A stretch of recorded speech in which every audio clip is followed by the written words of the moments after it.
Welcome into a terrible football show, episode 35. Alex Light with SparkE3. Hope you're having a phenomenal day, whatever day you're watching this. If you're watching this after the fact, watching this live, whatever the case is. I got the boys here with me. I got Ricky and Shane on Discord.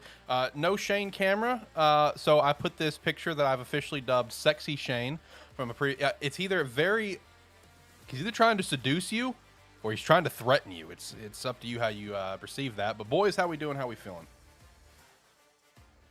Feeling great today. Missed you guys last week. I was out there on the football field officiating a scrimmage game, and I really missed being on this podcast. Really missed talking with you guys last week.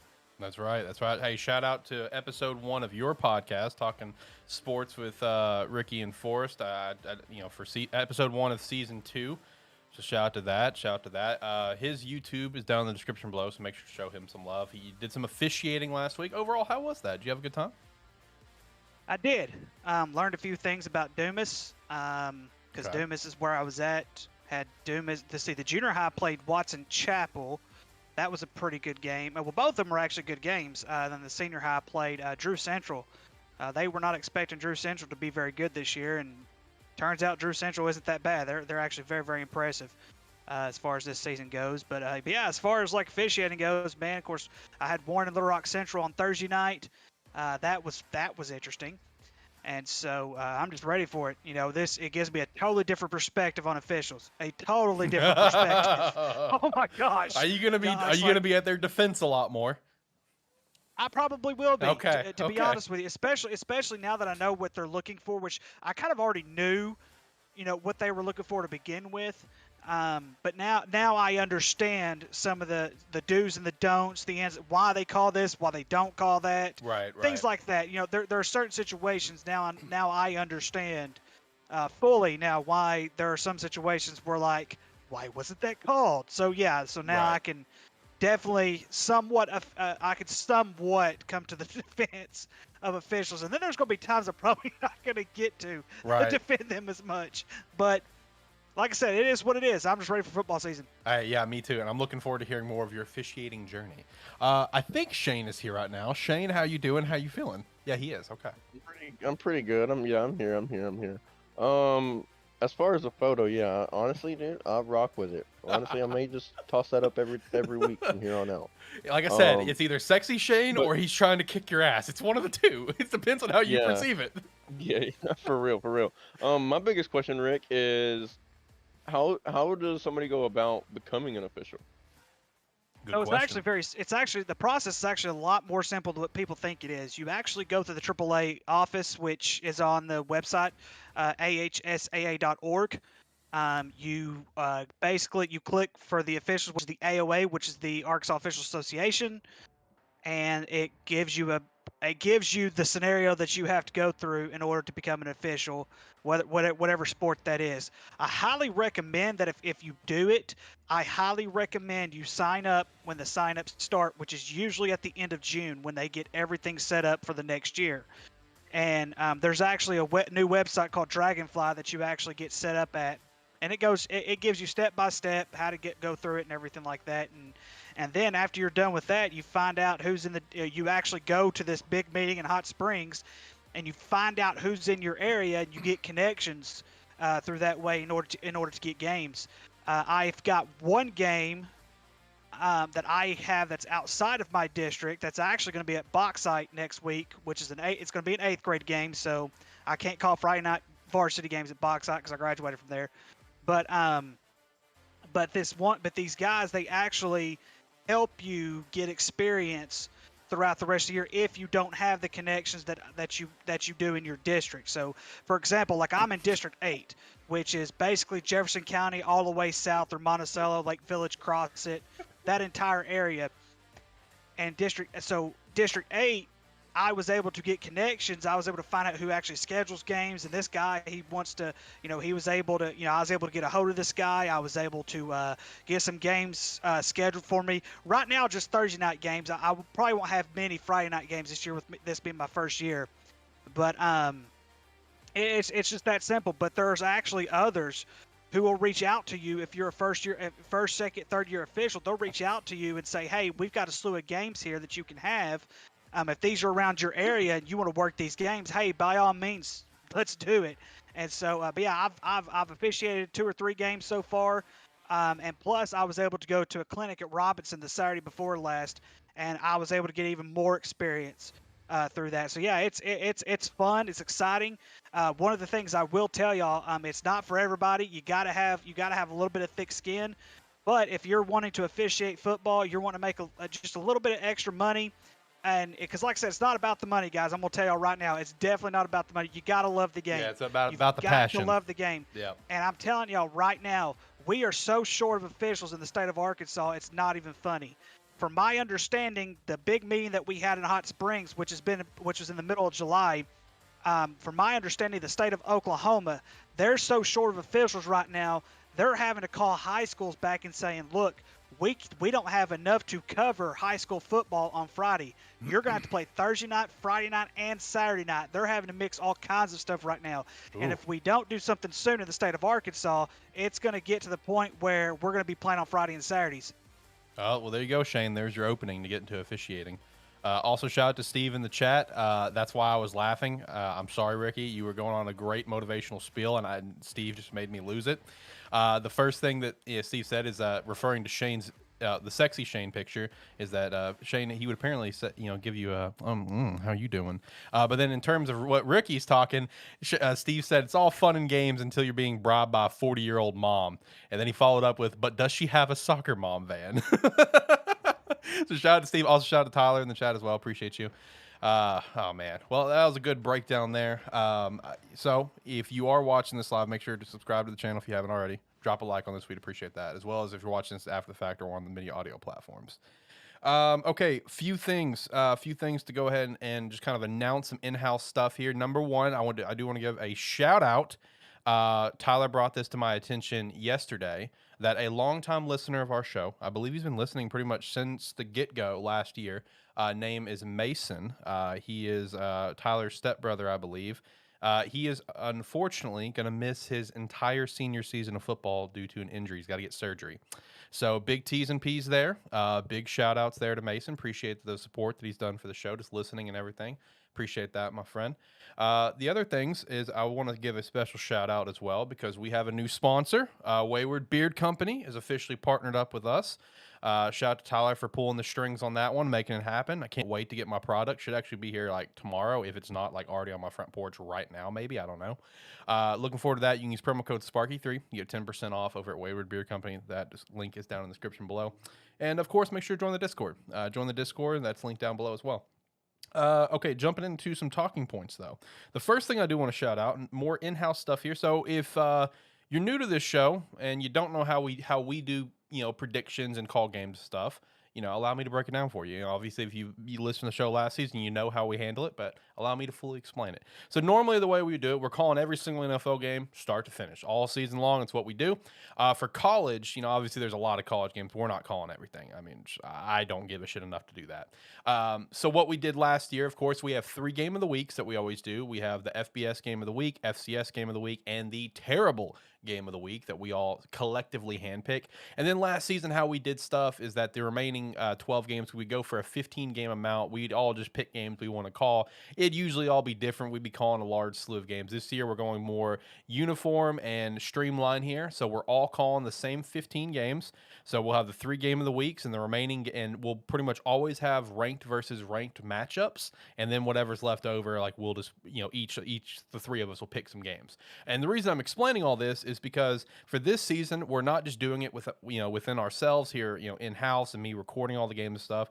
We actually have some pools that you can join at runyourpool.com. I have both the links in the description for college football and NFL. You can join those, compete against us all season long, and win a prize, depending on which one you win. I don't know what the prize is. Don't ask. I'll figure it out when I figure it out, but I promise you it will be worth your time. It will be a good prize. I just don't know what it is yet, because this is totally, completely, 100%, no doubt, planned in advance. We've known about this for weeks, okay? We've known we were going to do this. So that's how we work here at SparkE3. We properly plan. This definitely was not a spur-of-the-moment thing 2 days ago. Trust me on that. But yes, a prize will be in there as well, so make sure to join, compete against us. So with the 15 games picked out, they will be available for you to make your picks after the show on Tuesdays. Basically, by the end of Tuesday night, they will be updated in that poll for you to go on and make your picks. So, we'll announce it on the show. We'll announce our picks, whatever. For this week one, we're going to be lenient on when you have to submit picks because since like week one of college football officially is like from the 27th this weekend all the way to like the 4th of September, that's considered week one. We as fans and the community call it week 0 for this week. That's not the case here. So basically, if we would set it up where you had to lock it in by game time, you would have to lock in every single pick, even for like 9-1 games, etc., by this Saturday. So we wanted to give ourselves a little extra time to kind of get some people in the poll, kind of a week prep. So no week 0 games. So for week one, as long as you make your picks before the game starts, you'll be good. Now going forward, they will be locked where it's like you need to have all your games submitted by Saturday at noon. And NFL is gonna be the same way. So Thursday night football is gonna be a little bit different. You don't have to have your Sunday games by Thursday. It's Sunday by noon. All your games need to be locked in, essentially, minus the Thursday game. I think that's pretty much the gist of it. Oh, the other thing to kind of keep in mind is that the way that I have it set up on the site is that there is no partial ballots. So if you happen to forget something and you do like 14 of 15 and you miss one, sorry, that's going to count as 15 losses. That's how the site has it set up. There's other options I could do where it would take partial ballots, but we're not doing that nonsense. We're going every pick, just pick the games and let's have a good time. Like I said, there will be a prize. So compete against us. And win a prize. Shout out to Jacob. Jacob, I want to give a special shout out to. He joined in on our NFL draft show, and man, let me tell you, that man has one of the most beautiful mics that I've ever heard. His voice was so crisp and sexy. I was getting a little aroused listening to him. But that's a different story for a different day. We're not gonna get into that. We're here to talk about football. We're not here to talk about my thoughts. Anyway, so with that said, like I said, join those, both of them down in the description. I will give now our shout outs for college football week 1, the games that we have picked out that we're going to call. And it, like I said, it will be updated on the site later today. I'll get everything updated. So the 15 games that we have lined up for week 1 that we're going to be calling: number 7, Utah at Florida; number 24, Houston at UTSA; Western Kentucky at Hawaii; South Dakota State at Iowa. Shout out to Ricky on that one. Missouri State at UCA. Virginia Tech at Old Dominion.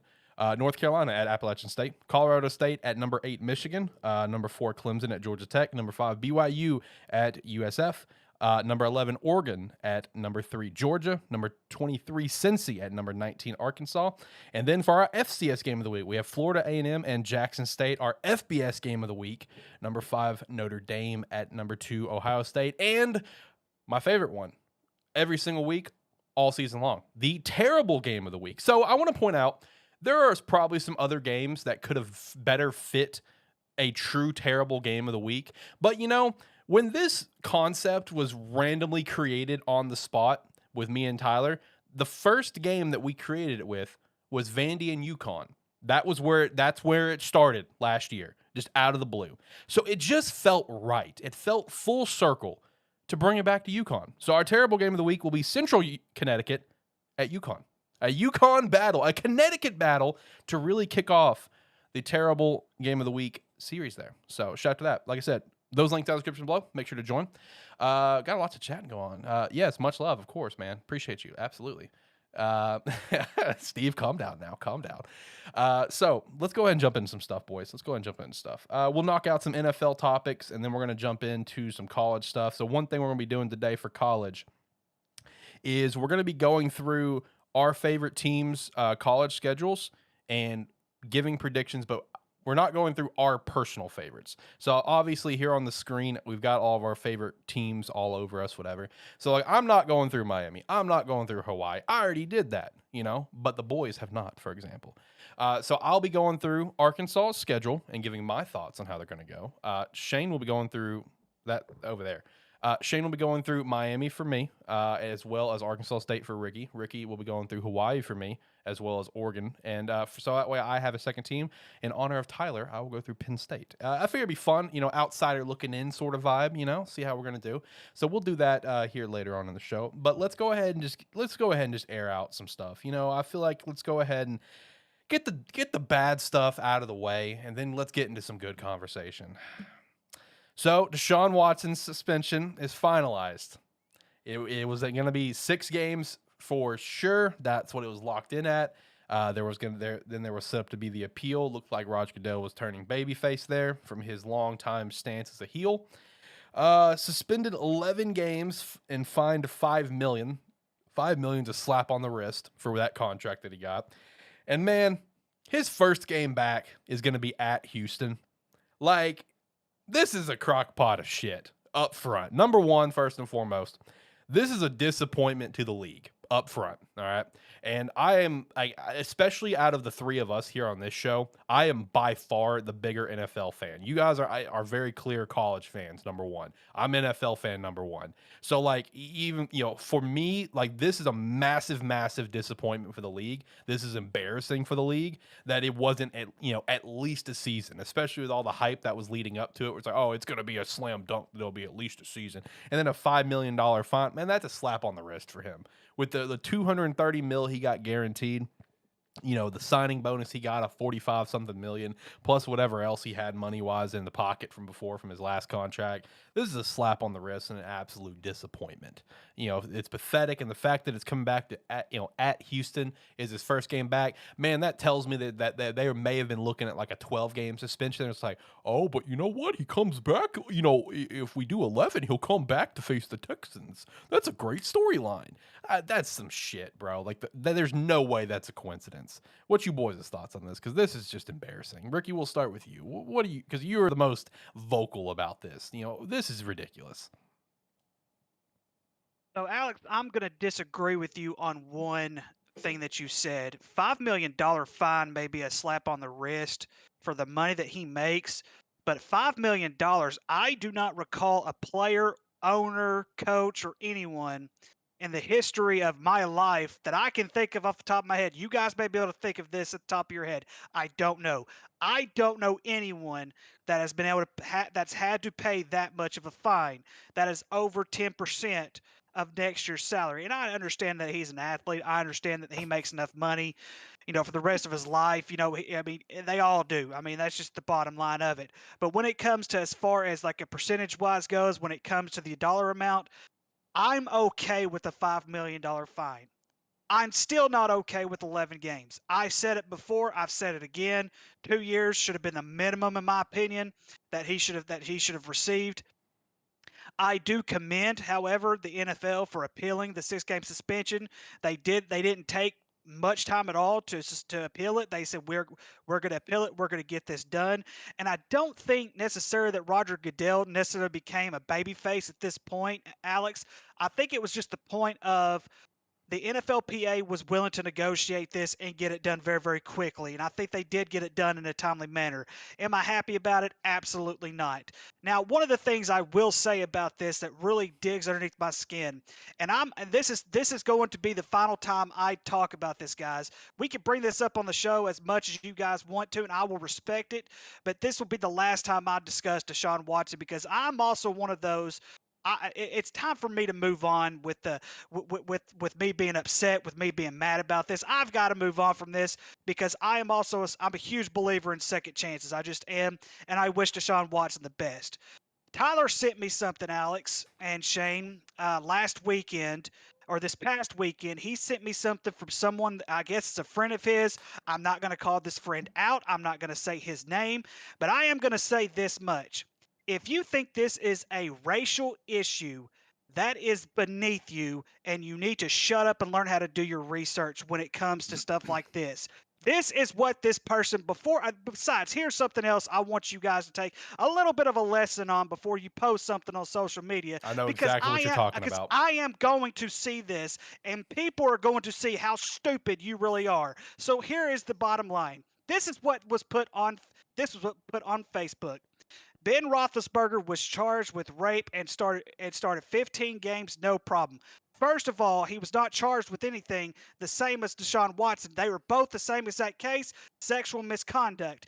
Ben Roethlisberger did first receive 6 games, and then it was reduced to 4 after participating in some of the programs that Roger Goodell had told him to participate in. So therefore, you could shove whatever you just posted on that first little sentence right there and shove it where the good Lord split you. Black dude gets accused of it and won't even listen to his side. That's not the case. The case was Deshaun Watson. To this day, Deshaun Watson has admitted to doing any wrongdoing. Even if you look at the end of his press conference that he had when his 11-game suspension was handed down from him, Deshaun Watson did say, "I'm sorry to those that this affected," but he never once ever once said, "I did something wrong." Ben Roethlisberger owned up to his mistake, and he paid the penalty. It was one, and it was only time, and you never heard from it again. Not only did Deshaun Watson have 26 that filed a lawsuit on him, which 2 of them were eventually dropped, the Houston Texans paid off 30 other women. Basically, legal hush money, like I have kept saying over and over again. Yep. They kept giving legal hush money for all these women. We're talking over 50 women that he sexually assaulted, meaning, no, he did not rape them, but he made moves on them they were not comfortable with, and they did not acknowledge, they did not concede to. So no, this is not a racial issue. This is beneath you, whoever put this on here, and you need to learn how to do some research before you post anything else on here. And so that's all I'm going to say about this, guys. I'm done with Deshaun Watson. Like I said before, I'm a guy who believes in straightforward. I'm straightforward when it comes to second chances. I believe in a God who is great. Like I said, I'm not trying to push religion on anybody, because I'm the last one that needs to be pushing religion right now, to throwing some F-bombs up about this a few weeks back. But I am telling you, I am a God that has, I serve a God who deals with second chances. And you know what? He's going to deserve a second chance after he pays his fine. He's going to end up paying some kind of dues, in the long run. And I'm going to root for this guy because I'm a fan of football.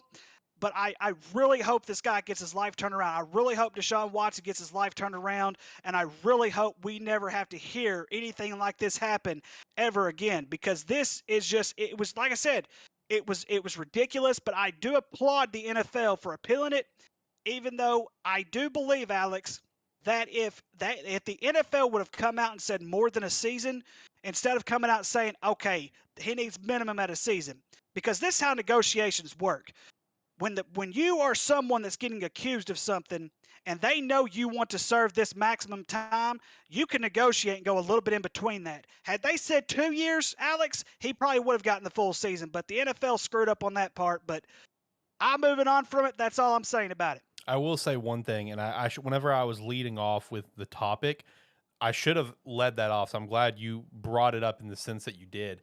With this coming out, it truly is the moment of, thank God we don't have to keep talking about this, because like there comes a point in like every show that I do where it's like there are these certain topics, right, where it's just like you talk about it because it is the news and you're just doing general like updating on said topic if it's like a big topic of some capacity, but you reach a point where it's like, I want to be done with this, you know what I mean? And this is Deshaun Watson. Another example is like with my podcast Gamesthetic. Shout out to that, you should go listen if you're a video game fan. We definitely appreciate that. We're about to celebrate episode 100.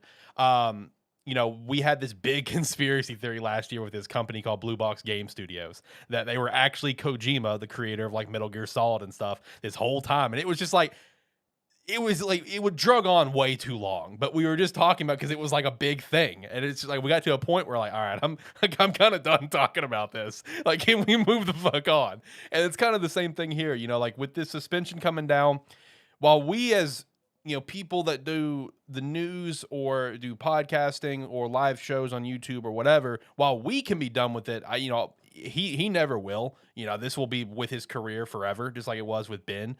People will always find a way to mention this, but thankfully we're done with it. The suspension is out. The suspension, is set in stone. We're good to go. While I think it's a load of crap, the suspension, especially when you look at who he's coming back to play, thankfully we're done. You know, it didn't drag on further. We're done, and we can just go ahead and move the hell on. I will say this much: if it happens again, we'll talk about it again. Exactly. You know, hey, we're just talking about the news, okay? We're doing our job. Shane, did you have anything that you wanted to throw in on this? Thoughts on the suspension, the fine, anything of the sorts, or anything that we said? Anything that's kind of running through your brain there? When it comes down to it, I mean, I still think it's not enough, right? But then again, when is enough? Right. Because I mean, I would love to for people. I mean, I would love to Roger Goodell make a statement out of this.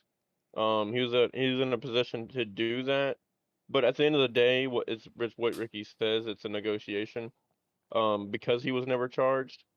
Um, so am I happy with it? No. Was it definitely set up to where it can create a storyline with him coming back to the Texans? Absolutely. 100%. You know, I'm a person that doesn't really believe in coincidences. I mean, I understand they do happen, but most of the time they're mostly manifested. Right. And for him to just happen to come back and play his old team for his first game back in what will at that time be 2 years, yeah, I mean it definitely was set up. So I mean at the end of the day, I'm with y'all. I'm done talking about it. Hopefully he can get it past him and he can move on like we will. But at the end of the day, like you said, Alex, like it is gonna be with him.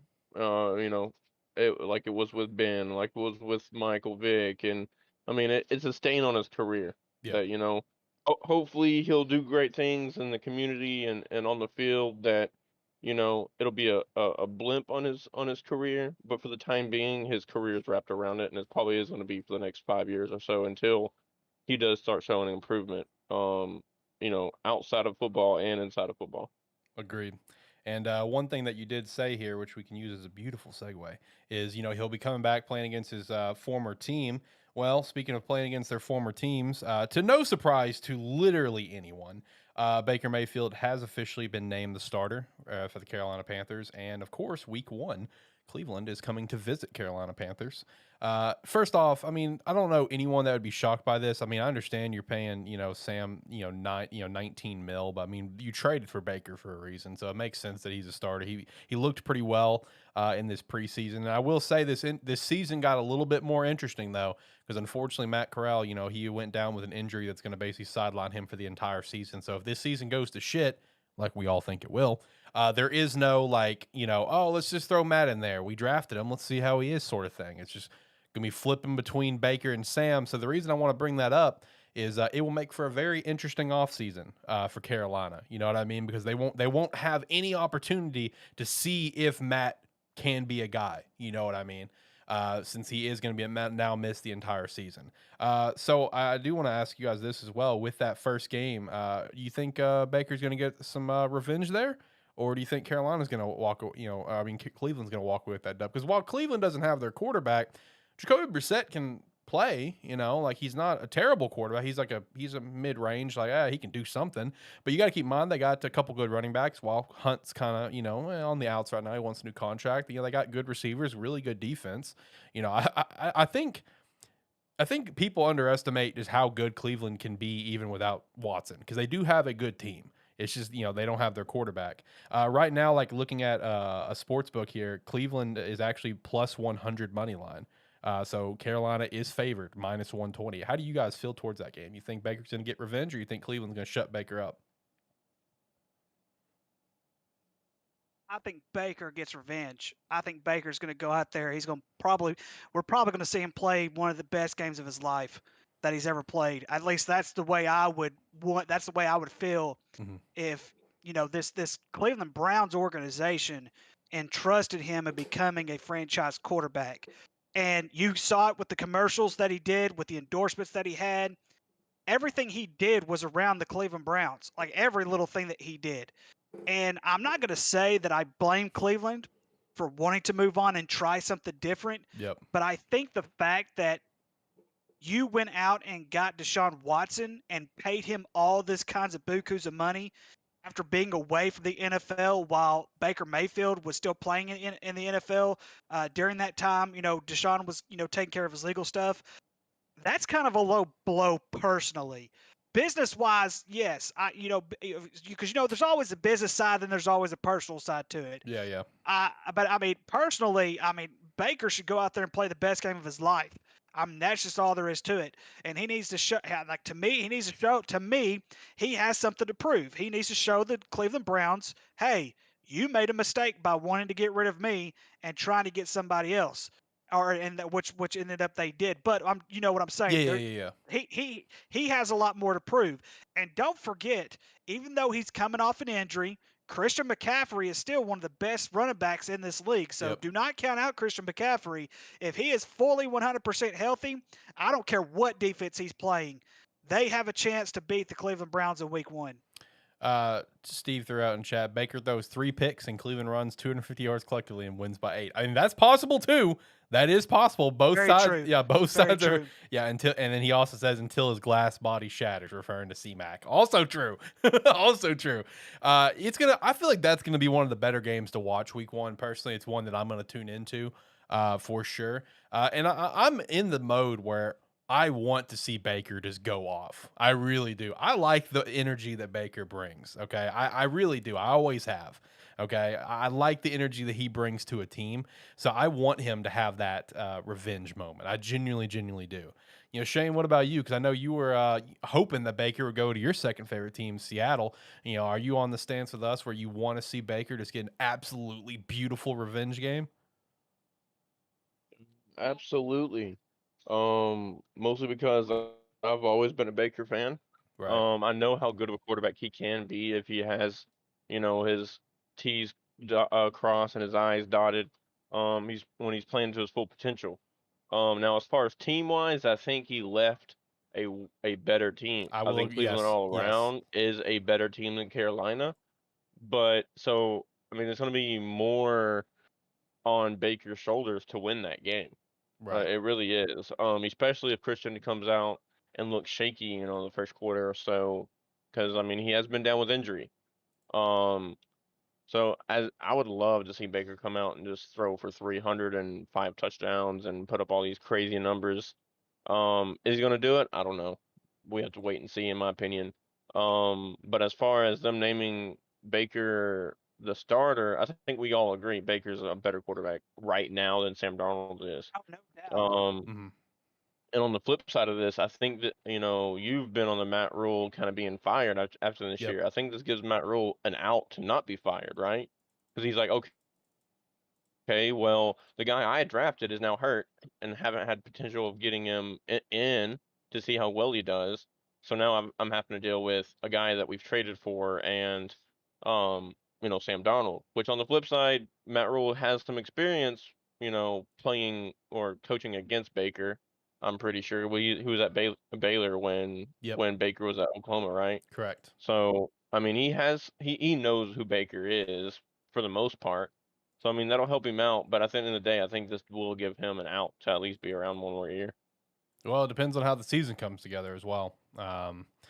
I thought he should have been fired last year. I think he should have been as well. But I mean, Shane brings up a good point. As long as they can kind of pull things together, at least give him an out. But I don't know. I still think Matt's going to get fired. Personally, I feel like he's on a very, very short leash. I mean, a very, very short leash.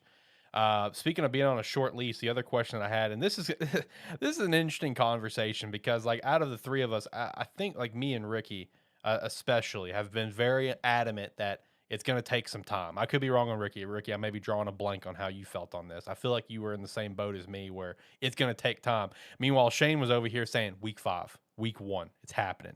And now, and we kind of laughed it off like no big deal. But now we're looking at it. It's a legitimate topic. How short is Mitchell Trubisky's leash up in Pittsburgh before Kenny Pickett's going to step in? Because I feel like, from everything that I'm kind of hearing and seeing, man, Pittsburgh is beyond sold on Kenny Pickett. And from what I'm hearing, Trubisky's leash is going to be very, very short, which I didn't think so. I mean, you got Mike Tomlin at the helm. I thought Trubisky would have to really, really play bad and be like, 13 weeks into the year before we're going to see Kenny. But now it's looking like, Shane's prediction of like week 1, week 3, as Steve just shouted out, week 5 is looking a little bit more likely. What you boys' thoughts on this? Because I might have to start looking at that train a little bit more, that Kenny Pickett could be the guy a lot sooner. Well, they drafted him in the first round for a reason. Exactly. I mean, and the way usually, not always, but usually when you draft someone in the first round, you're saying, okay, this guy's ready to play right now. Now, I've said this before, and I will say this again. I understood why Pittsburgh drafted him. Kenny is a Pittsburgh guy. I get that. I still would have waited because I still think Pittsburgh had a chance to get him later on, but that's just me. I think this is more of an organization move than what I believe that it's a Mike Tomlin move. Mike Tomlin, I think, wants to stick with the veteran for now, even though Mitchell Trubisky has not really proven much. He has proven that at times he can play very, very well. But Mike Tomlin is also a short fuse guy, as in when his team is performing bad, it doesn't matter if it's the best player on the team, the worst player on the team. If they're playing bad, he's going to put whoever he thinks is the best one to win. So yeah, I mean, me personally, I think this is more of an organization thing than it is a Mike Tomlin thing. But that's just me. Okay. Okay. I mean, yeah. I mean, at the end of the day, I think Mike Tomlin wants to stick with Mitchell Trubisky. Because he knows how to develop quarterbacks. And going back to what Ricky said, yeah, I mean, Pittsburgh definitely could have waited, right? But going back to our draft special, we all stated before the draft and during the draft special that every single quarterback that was coming out very well should have been a late second round, early third, or even farther back. If you're just looking at talent and what they can bring to the NFL side of football. But I mean, at the end of the day, it's a business, right? Right. Teams are going to reach on these quarterbacks because that's what brings in fans, what brings in eyes, what people buy tickets for. And I think that for that same reason, that you know, if you see Pittsburgh go 0-3, 1-4, 2-6, something like that amongst those lines, fans are going to either going to stop coming or going to start demanding to see Kenny out there. That's why I've always thought it was going to be a short leash. It's what always happens. Fans are what makes an organization because at the end of the day, it's a business. So if fans aren't coming because they ain't getting what they want, then it's going to happen. So very well, you can see Kenny Pickett week 3, week 4, week 5, especially if they start out like 0-3. So. Oh man, if they start 0-3, it's looking like Kenny Pickett's show come week 5. Shane, if that ends up happening, if you end up nailing on the head and he ends up starting by week 5, I'll give you $20. How's that? Sounds good to me. Not That's because gonna I be easy $20. not because I don't believe it, just because like you called that so far in advance. No, I'm not doubting it now. I'm just saying you called it so far ahead of everyone else. I'll throw in an extra $5, There we go. every week. There you go. There you go. Oh man, yeah, it's going to be interesting to watch what's going to happen in Pittsburgh because man, that's just such a tough division, man. And they're going to have I don't remember their schedule right off the top of my head. Let me pull it up real quick because I know like week 1 I think is versus. I've got it right here, Alex. They're at Cincinnati in week 1. Then they host the Patriots in week 2. Oh. They travel to Cleveland in week 3, and then they're at home in week 4 against the Jets. Week 5 they're at Buffalo. Do you think Buffalo is going to pick Kenny Pickett's first start? Oh my god, that'd be so brutal. Oh my god. See, looking at that schedule, you can very well start 1-2. Right? Yeah, easy. So very well them going 2-2 in their first 4. I think they're going to beat Cleveland. I think they're going to beat the Jets with or without Kenny Pickett. I think they can beat the Browns. This is what I can very well see. This is what I can very well see. They start off 1-2, right? Mm-hmm. They start playing bad in that 4th game. Who was it against again? Sorry, my memory's like a cat. Game. The 4th game was the Jets. The Jets.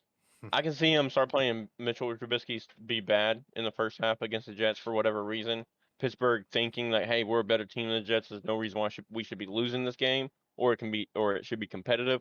Kenny Pickett comes in, plays. He may not play outstanding, but plays to what they're expecting him to do, to be good enough to where he'll play in that first game, in that 4th game against the Jets. But I think the Bills very well could be his first start, especially if he brings it back and makes it competitive.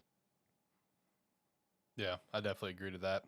It's gonna, like I said, it's gonna be very interesting to watch that battle, throughout this season, because Kenny Pickett was officially moved up to number 2 on the depth chart. So that could possibly also signal that Mason Rudolph's time is finally done. They may make him part of the final cuts. We'll see that here in a couple weeks, if he's gonna be part of final cuts or not, or if they're gonna hang on to him, have a 3 quarterback room, which that's possible too. He knows the system better than Mitch and Kenny, obviously, so they may keep him around for one more season for that. But I don't know, him getting bumped down to number 3, that's kind of riding on the wall that maybe he could. He's definitely fighting to stay on the team in the final cuts here coming soon.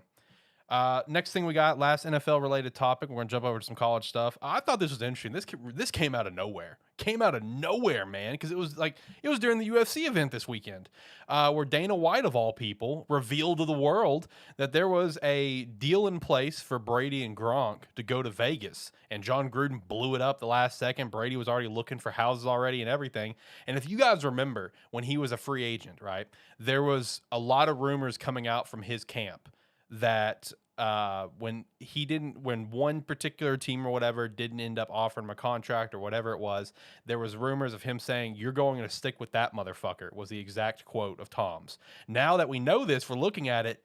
Is that motherfucker he's referring to? Is that Derek Carr?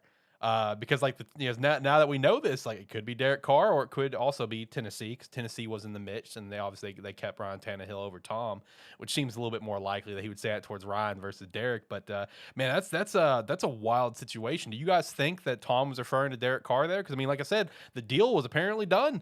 It was good to go. He was about to buy a house in Vegas. So could that actually been referring to Derek Carr? I think it most definitely could be. But then again, I don't think Tom's going to be a guy to come out and say if it was or wasn't until no chance. a year or two after he's retired, right? Yeah. So at this point, it's a speculation, but very well could be.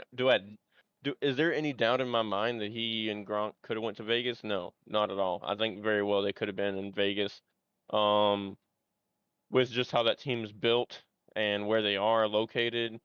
So yeah. And as far as Tannehill goes, I think it's more so Tennessee side than it is Raider side. Just because the level of quarterback.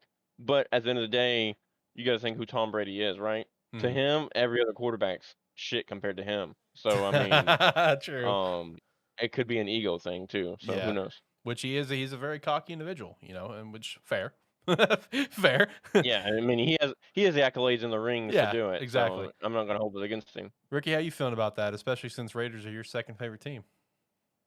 It could be like Shane said. I mean, it's a possibility. Whether Tom meant it that way, I don't know. But we also have to look at both sides, gentlemen. Tom Brady, even at that point in his career, it was an unknown. There was no guarantee. Exactly. Yeah. There's no guarantee how long Tom Brady was actually going to be there. So so for John Gruden, if this is true, which I believe that it's true that John Gruden probably nixed it. Well, also to add on to that, one key point that I forgot to mention referring to this is true. When Dana revealed this, it was in the middle of the new Gronk's show where it had all the Gronks talking. They were watching UFC together. Rob confirmed that this was true. That Dana was telling a true story. Rob personally confirmed it. So in some ways, if John Gruden nixed this deal, it's like, okay, do I want to take a quarterback who has been starting in the NFL? Because at this point, he had some NFL experience. I believe this quarterback has potential. We have a team that we've got to build up from the ground up as it is. Do I want to take that risk and say, hey, Tom, come over here. I'll get rid of Derek Carr, and then when you retire, I'll have to start all over again. So in some ways, like I said, with Gronk saying that this is true, and I believe it is, I know this is hard to say, guys, because I like I said, I still believe Tom is the greatest quarterback to ever play the game. I know that's debatable, but to me, he's the greatest quarterback to ever play the game. But when you're a coach in a situation like this, I don't blame John. I don't, because you're not guaranteed. You cannot. Listen, I understand that there's a chance you can win Super Bowls and things like this. I get that, because it's all part of the business. Because at the very end of the day, it's all about what you do in the regular season as well as in the postseason. And yes, John Gruden could have a Super Bowl ring, But if Tom Brady, but you have this other side, if Tom Brady is not guaranteeing him more than a couple of years, why would you take that risk of putting Derek Carr on the bench for 2 years? I wouldn't. If it was me, I personally wouldn't do that, just because of the simple fact is Derek Carr would have to be traded to another team. And when Tom retires, you're starting all over again. Now that we know that Tom has stayed more than a couple of years, which we know he had the retirement rumors last year and everything like that, during the offseason, he's like, yes, I'm going to retire. Then he comes back, I'm not going to retire. Basically pulled another Brett Favre. But it's, like I said, those guys, at the same token, do you blame John Gruden? I personally don't. That's just me. No, I don't either, because you got to keep in mind as well, that was when Gronk was retired. Gronk was retired at that point. There was the question on Tom, if he had a noodle arm or not, based on how he looked there towards the end of New England. Some people say that it looked like he just completely gave up on the team. I don't personally think so. Hey, you leave Brett out of this. You stepped on some bad territory there, Ricky. I agree. Leave Brett out of this. Hey, listen, I love me some Brett Favre, but that son of a gun retired more times than anybody. There's a reason they made a Super Bowl commercial of him, of being the Super Bowl MVP and Super Bowl. I can't remember what year it was, 2030 or something like that. The commercial they made for the Super Bowl a couple years ago. Right, yeah. I love me some Brett Favre, people. I love me some Brett Favre. But no, yes, Tom Brady pulled a Brett Favre. I'm retiring. No, I'm not going to retire. 40 days. Yeah, no. 40 days later. It's also like, I think it was at the ESPYs or whatever, Steph Curry was hosting, and Steph Curry's like, Tom Brady's the only person that I know that would rather come back and get beat up by Aaron Donald than stay with his supermodel wife. Which, all right, fair. He wants to come beat up by, I think it's Bucks and Rams like week 10 or whatever. So I hope Tom's ready to get his ass kicked by Aaron Donald. But which in Tom Brady's defense and kind of in Brett Favre's defense, it was kind of, with Brett Favre's, it was just being indecisive, right? Yeah, he won another ring. Tom Brady coming back is just his ego again, saying "fuck you, Adam Schefter, for releasing this shit." That's fair. A lot of people. I'm gonna come back winning a Super Bowl and retire because you're an asshole. A lot of people are saying that. Time out. You can't blame Adam Schefter for this. There's no way you can blame Adam Schefter. A lot of people are. A lot of people are. Me personally, I don't blame him. That's his job to break that news. Yeah. But on the flip side with Tom Brady, he was wanting to be the one to release that information when Adam Schefter released it early. You got to remember who we're talking about. He should have kept his mouth shut.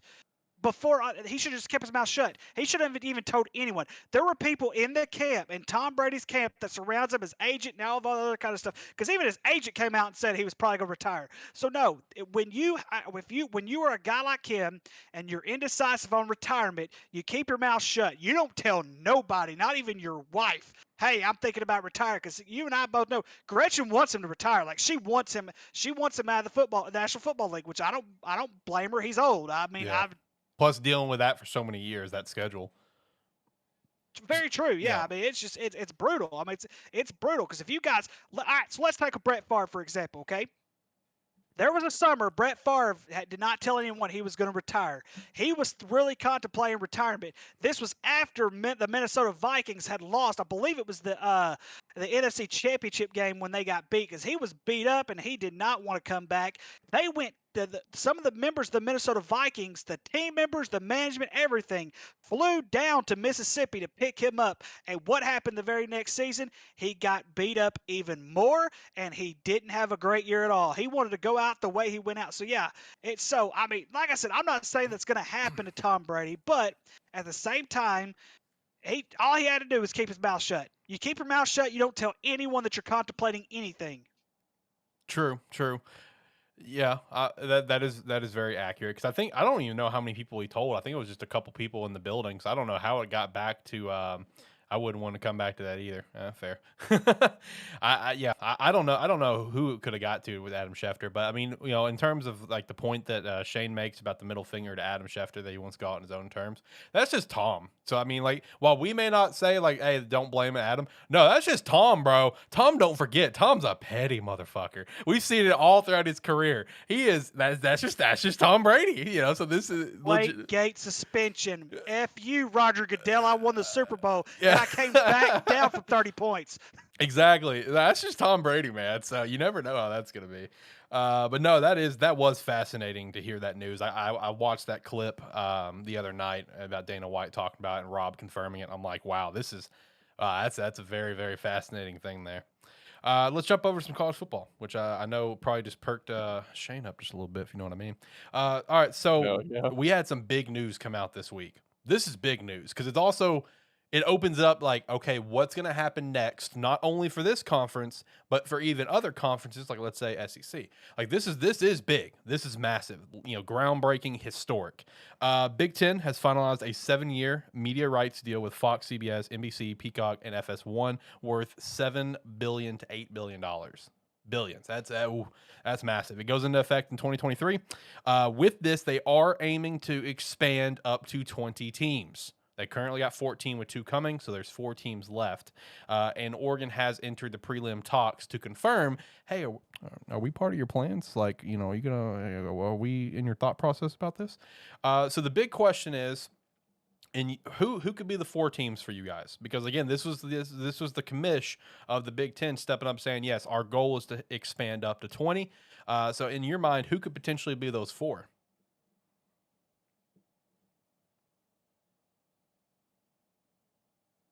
Can't hear you, Ricky. I think you're muted. I think you Ricky. muted yourself. But I'm sorry, I'm honestly, muted. Go ahead, Shane. honestly, I don't know. I mean, I saw Ricky tossing his hands up, didn't really hear him that much, but yeah, I have no idea. I mean, if Washington and Oregon is gonna go there, to make the Washington's 16, not going to the Big Ten. Washington will not go to the Big Ten. I don't see that Washington's not going to make the Big Ten any kind of money. I don't think Washington's going to go to the But Big Oregon, Ten. I though, mean, I think that one's I fair. agree, but those were the 2 teams that were speculated to Yeah, go the there. original talks. Yeah. So if they are the ones that are being pulled in to make 16, I have no idea who they're gonna pull in for the other 4. It could be 4 Pac-12. They could pull in, you know, Arizona State for whatever god reason. Who knows what they're gonna do? I mean, and let me take back the Washington thing because Washington at one point was a very good asset to the Pac-12. So yeah, I take back what I said. Washington historically, probably you could probably see that, but I don't know with them in Washington State. I'm not sure. It's not really what I would call. Here's a pitch I would make, and hear me out on this, gentlemen. What about Notre Dame? See that's a fair one, and that's what I'm thinking is going to happen. What about let's think about this for just a second. Notre Dame, they're independent. They need to be in a conference because we have seen in the past, even somewhat last year, gentlemen, that even with what Notre Dame, they lost what 1, maybe 2 games last year. I can't remember. I think it was just 1 before. I think they were number 5 on the outside looking in or whatever it was for the deal. But I really believe them. I mean, I know they have a deal with the ACC. They're technically not in the ACC, even though they won the ACC championship in 2020 with COVID, what I call the COVID season. Um, but Notre Dame needs to be in a conference. This independent bull crap needs to end, like for them, like now. I agree. Like, I mean, if you're a legitimate football program, which they are, if you ask any coach in the entire world, there are 2 jobs in this entire world that will always be the most attractive jobs, in my opinion. That's Notre Dame and Penn State. Historically, those are the 2 schools that are historically as far as like being able to coach at. And with Notre Dame not necessarily being in a conference, being in the Big Ten would really boost them because let's say you do have a season that you have 1 conference loss, but you beat a Michigan, you beat an Ohio State, you beat a Michigan State, you beat some of these big teams, and that 1 loss may be a game that you just didn't really show up a good Saturday for. And yet now you're going up against a 1-loss, let's say, well, ACC won't exist, but let's just say it was the ACC. And it's between you and the ACC. Who do you think they're going to pick over? Who do you think they're going to pick? The ACC, who plays nothing, well, I won't say nothing but crappy teams, because historically, Florida State, Miami, and all of them have usually been pretty good. But let's say today's ACC, if you have a 1-loss ACC team and a 1-loss Big Ten team with Notre Dame in it, who are you going to pick? You're going to pick Notre Dame. Because Notre Dame had the tougher schedule. They beat the better teams. They have more quality wins, even though if they have that 1 loss. So yes, I think Notre Dame should definitely be in the Big Ten, even though I really believe with the college football playoff talking about moving away from the NCAA for football. And I think by then you're going to see an expansion for the playoff anyway. Here's a couple that Steve threw out in the chat, and one of them I don't think would be a possibility, but he does bring up a couple other good options. So the ones that he pitched was Notre Dame, Miami, Florida. I don't see that one. No, Utah, Miami go to the SEC. Utah, probably Oregon, and Oklahoma State. How do we feel about like Utah and Oklahoma State? Because I was actually thinking Oklahoma State as we're kind of going through the conversation. Do you think they're just going to stay where they are at the Big 12? Which I feel like the Big 12, even with getting 4 teams that they are, I still feel like the writing's on the wall of the Big 12 is dead. I mean, even with the 4 teams they're getting, it's not a humongous boost in my opinion. How are we feeling about like Utah? Because I mean, Utah, they're part of the Pac-12, so they see the writing on the wall that we got to get the fuck out, just like USC and UCLA did, and Oregon wants to, Washington does. So how are you feeling about those? I think out of those, Notre Dame and Utah is probably the most likely. Miami, I don't think there's any shot. I think they're shooting for the SEC. I think so. Honestly, with Oklahoma and Texas shooting for the SEC too, I think Oklahoma State's #1 option would be the SEC. Would they get it? I don't think so. So their backup would be like, hey, Big 12's dead. Let's go somewhere where we can get some quality wins and have a chance. So it would be a good second option for them. But I think right now they're probably going to try to shoot for the SEC as well. But like I said, I don't think they will get it. Okay. I don't know, because part of me, and I guess it's just the competition of me, would you want to set yourself aside for like would you want to set yourself aside and create your own brand? Because to me, I think Oklahoma State would be in a perfect position.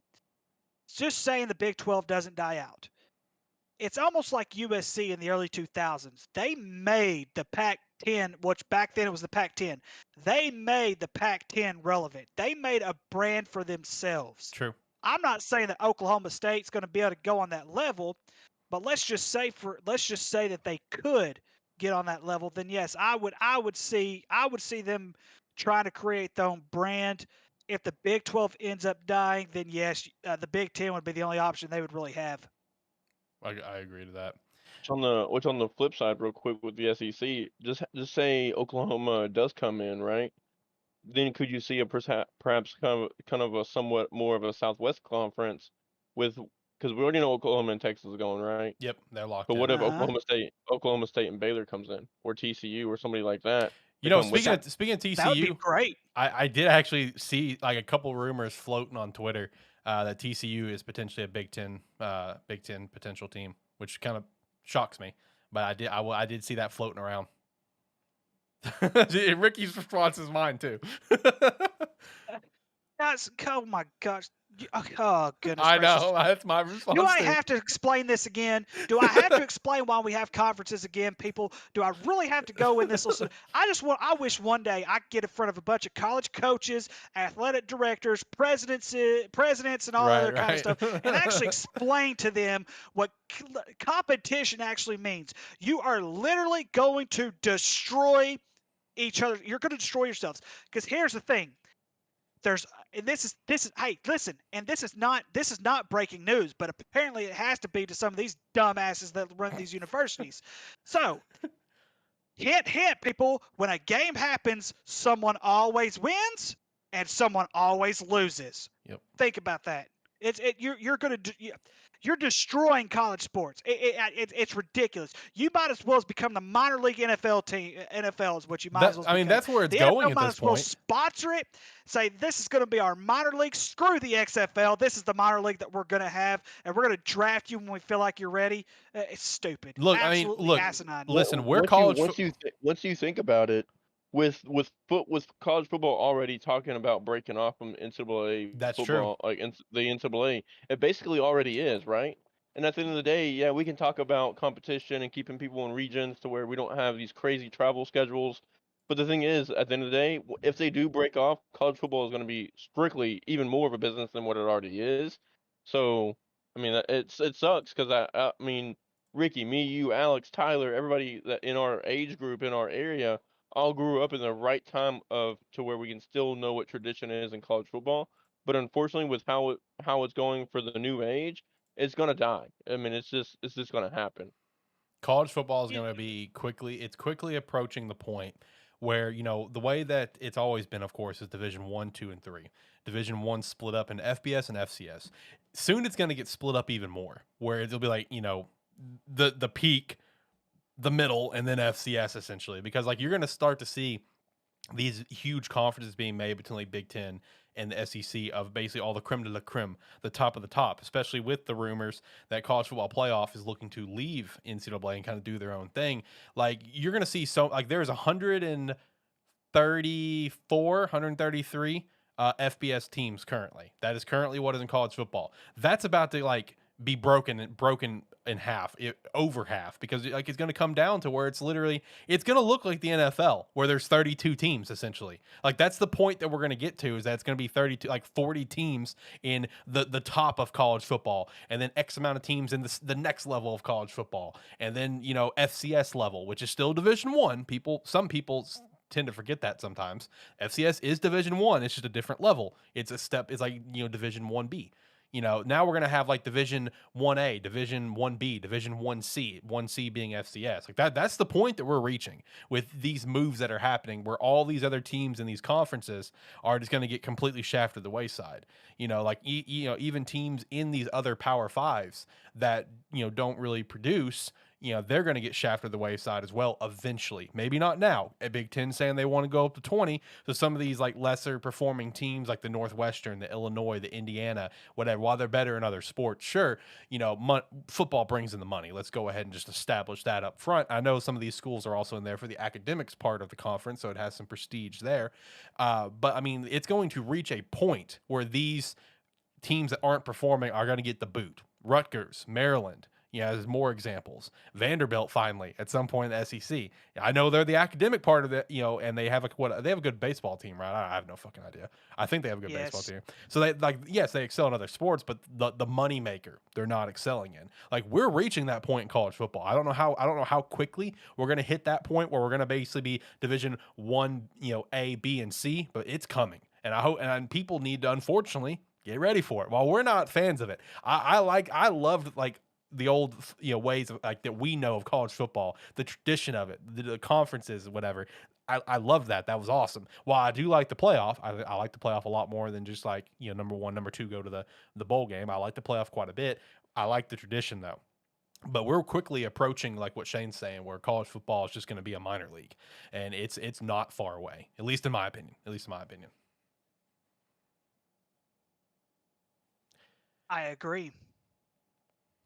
Any other thoughts, Shane? That's all he's gonna leave it. He's gonna leave it at that. He's like, I agree. We'll just leave it there. We'll move on. But yeah, I mean that's what it is. Unfortunately. I mean I grew up watching, you know, BCS, and as much as a faulty system as it was, as far as finding who the true number 1 is, because computers had a percentage in deciding who that was. I mean the tradition was great, right? I mean the Rose Bowl. I mean, when I think of the Rose Bowl, of course, with my age group and our age group, first thing that comes to mind is, you know, the great USC and Texas game for the national championship, right? Those traditional games won't happen anymore, and that's going to hurt college football in that aspect, because a lot of these older fans, you know, I mean, for my dad, for instance, he's in his early 50s. He has pretty much stopped watching all of college football and all of professional football, because when it comes down to it, the base tradition in college football is gone, and that's what he's really grown up in, right? So he strictly just focuses on Arkansas football, and that's it, and it sucks. But for all the people that are younger than us growing up, that's who they're trying to appeal to. I couldn't find the word for there for a second. And so I mean that's what it's gonna be, unfortunately. But at the end of the day, it's gonna be competition. It's gonna really be able to find who is the best 2 teams, best 16 teams, or whatever it may be, to get into the playoff, to where they can play out who's gonna be the real champion. Yeah, true. One also thing you mentioned, Rose Bowl. It kind of dawned on me. It reminded me of this. I was watching Pat McAfee's show like a week or 2 ago, and they had Kirk Herbstreit on for an interview, just kind of shooting the shit and chatting. And one thing that he said that he would love to see, and honestly I would too, especially with how the Pac-12 is dead, is that he would love to see the Rose Bowl become like the permanent home for college football national championship, and not it switching every year. I think that would be pretty sweet, because the Rose Bowl, it's still obviously a thing, but the prestige for it's kind of dead because Pac-12's dead. That's just the fact. Unfortunately, that's the fact. And and the way Kirk was describing is that, like, as he said, as a commentator, and he said there are other commentators he's talked to that all agree, calling games at the Rose Bowl, it just has a different vibe than any other stadium in the country. So that would be something pretty sweet to see over time. Is that, like, the Rose Bowl may become like just the home, of the national championship. Because like I said, the prestige for it that we know now being a Pac-12 versus Big Ten battle, that prestige up once USC and UCLA is out of there, and Oregon's on their way too, and we know Pac-12's dead. That Rose Bowl tradition, that Rose Bowl feeling, really it's lost a lot of luster, unfortunately, because of the Pac-12. I agree. I would love to see that. I think that would bring some tradition Some back tradition into it. back, yeah. To kind of Because right idolize, now the championship feels the like a colors. Super Bowl. They change every year. Exactly, like the Coliseum. But at the end of the day, like you just said, every other sport, the Final Four, other than college baseball, pretty much switches stadiums every single year. Yep. So that's probably be the biggest debate against it. Would I love to see the Rose Bowl be the national championship spot every year? Yeah, that or the Cotton Bowl. I mean, growing up as a Razorback fan, those two bowls really have, pretty much molded my college football fandom. Mm-hmm. So, I mean, yeah, I would love that. Would it happen? I don't think so. I don't think so either, but Yeah, it'd be sick. yeah, and I think one thing though, guys, that something that's been around the rumor mill, the state of California may be blocking UCLA from joining the Big Ten. So Oh, that really? if that happens, we're gonna have a totally different vibe when it comes to UCLA. I didn't hear about that. Yes, the state of California is trying to protect. So I didn't know this, I but didn't know it either. USC is a private school. Had no idea until this came out.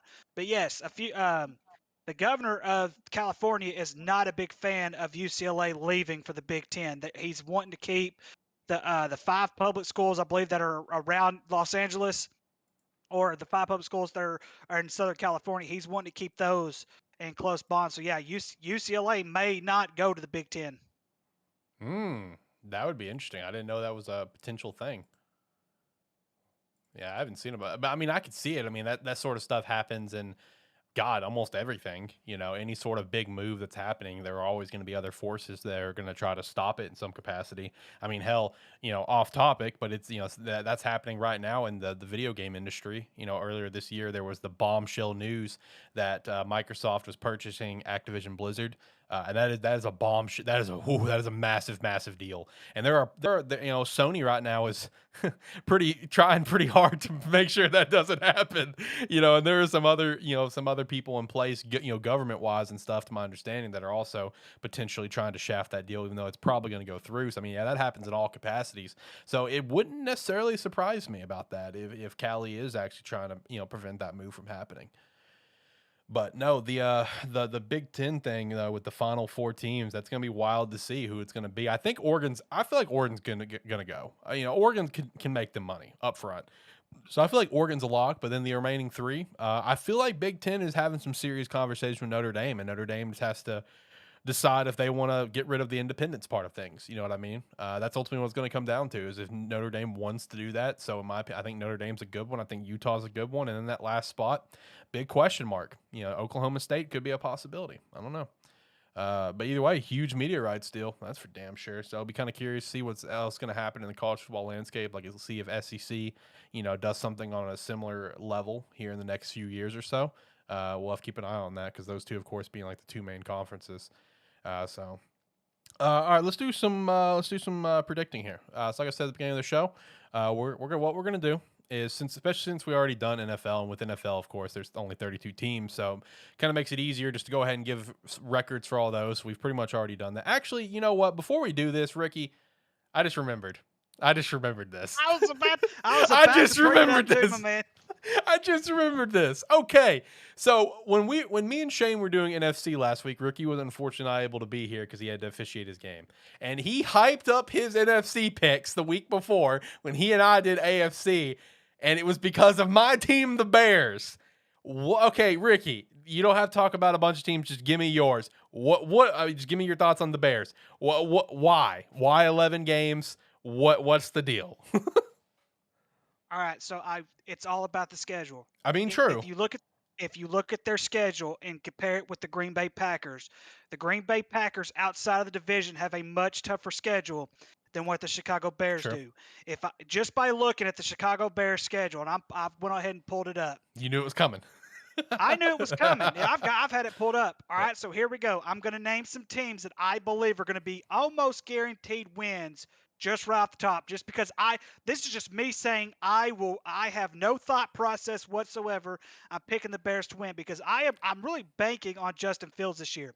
Because you got to remember, Justin Fields, he had that feel last year, and I feel like he could be probably the most improved player that we're going to see in the National Football League this season. I'm also banking on David Montgomery carrying this team as well as a few others that are even though the roster, you can look at the roster and be like, man, this is just not a pretty roster. So here are some games that I put an automatic lock in that I have that Chicago cannot screw. Even though I know Chicago can screw this up and probably will yes, screw we this can. up. Trust me. So here are the teams that I went on ahead and put an automatic lock. San Francisco is going to be building with Trey Lance. I don't know if Trey Lance is going to be ready for Week 1. It's going to be at Chicago. I think Justin Fields is going to be ready. So I've got Chicago beating San Francisco in Week 1. The Texans, the Giants, the Commanders. I almost said the Redskins. The Commanders. Who else did I put? The Atlanta Falcons and the New York Jets. Those are 6 wins right there, right off the top of the bat, that I believe the Chicago Bears can win without question. Those are all very, very winnable games. And I know this is professional football, but those are all very winnable games. One thing that I'm counting on is them splitting in the division. Like I had them splitting with everyone in the division, including the Green Bay Packers, because I believe at that point, according to the schedule that I have, the Bears will be like on a 3 or 4 game winning streak when they play the Packers in Week 13. It is going to be a home game. But I feel like with the Packers schedule being so heavy and they're going to be a little bit beat up by the time they get to Week 13. And I really believe that this is going to be a crucial game. I really believe that, like I said, I'm banking on Justin Fields being that good football player. I really believe, I believe in this guy. I really believe he's going to be ready for this tactic. I also have them winning in Week 7, and I know this is going to sound crazy. I have them beating New England in Week 7. Why? Because New England is not that good right now. They're just not. They're still rebuilding. I love me some Mac Jones, but I don't think Bill Belichick and Robert Kraft have been able to build any kind of product around him to accurately win football games. So I do have them beating.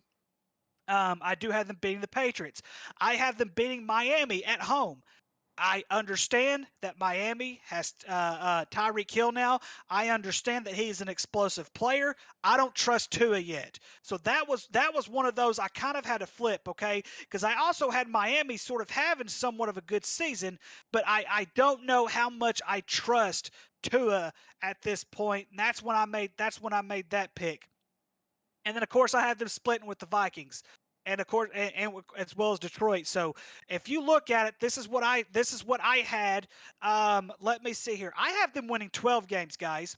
I have them going 12-5. I've got them going 3-3 in the division, and their division 7-5 in their conference. I have them winning 7 home games and 5 away games. I am really banking on Justin Fields being pretty, because like I said, this is not that difficult of a schedule in my opinion. It's not. It's just really not. And so now if they have Green Bay schedule, I would be thinking a little bit different, because Green Bay, not only do they have to play the Bills, which I understand. Excuse me. I understand. Let me look here. I'm trying to. Well, I clicked on something else real quick. Let me go back to Chicago's schedule real quick, so that way I can say this accurately. Chicago does not have to play Tampa Bay. They do have to play the Bills, just like the Green Bay Packers do. They don't have to play Kansas City. They don't have to play a lot of teams. They don't have to play the Rams. The Green Bay Packers, I believe, are playing all 3 teams. So it is a very, very good chance that the Bears could have a decent season this year if they win the games that they're supposed to win. They're going to be in very, very good shape. Okay, the Packers do not have to play Kansas City, but they still have to play. They still play at Buffalo, and they play at Tampa Bay, and they go. Their only home game they have which is the Rams. Of course, they also have to play the Cowboys at home. But either way, I really believe the Bears' schedule favors them in this division. So Steve immediately just comes in. It's just like Bears are going 5-12. Okay, so the games that you have as locks, the only one that I would disagree with on a lock is going to be San Fran. I think we can win that game. I don't consider it a lock, but everything else you named, like what the Giants and Jets, all that stuff, I consider those locks. For me, I think I had them winning 7 games. I think is what it was.